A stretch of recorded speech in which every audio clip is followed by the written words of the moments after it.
There's a TV show called Dirty Jobs, where the host Mike Rowe apprentices for a day with people who do difficult or disgusting jobs. It's an interesting look into a life most of us will never see, and it celebrates those who are willing to take on jobs that most people avoid. But in today's scripture, we find Jesus doing just such a dirty job. In the Christian calendar, today is the day we call Maundy Thursday. No, not Monday Thursday, Maundy Thursday, from the same word as mandate.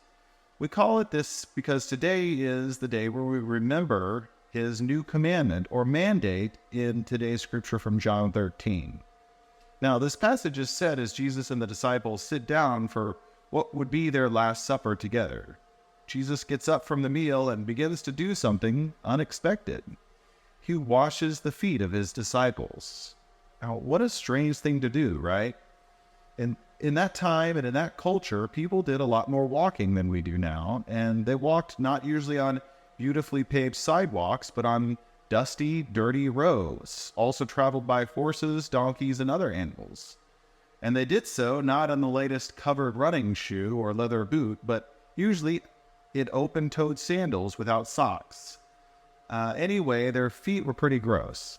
So usually it was customary to wash your feet before entering the home. And in households of means, this was usually the job of the lowest-ranking servant. Washing feet was a task reserved for the worst-paid, poorest, and last in line. And here Jesus is doing this dirty job. Now, it's obviously shocking to the disciples. In fact, Peter initially refuses. But to explain why he did this dirty job, Jesus says this in verse 14 through 17. He says, "Now that I, your Lord and teacher, have washed your feet, you should also wash one another's feet. I have set you an example that you should do as I have done for you. Very truly, I tell you, no servant is greater than his master, nor is a messenger greater than the one who sent him. Now that you know these things, you will be blessed if you do them." In other words, the call is not to follow Jesus for our own personal gain.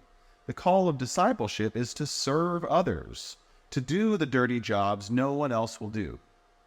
We are to emulate Christ, who takes the position of the lowest of the low in order to lift others up with him. He continues later in the passage with the very mandate after which Maundy Thursday is named. He says, "A new command I give you, love one another. As I have loved you, so you must love one another. By this everyone will know that you are my disciples if you love one another." We are commanded to love each other. But that doesn't mean just feeling nice and happy about each other, but it's an active care and concern for others. And it's in serving others that we use our power to bring others up just as Christ did for the disciples and for us. It's in laying ourselves down for others in service that we find meaning and fulfillment in our lives. So let's get in there and do the dirty job.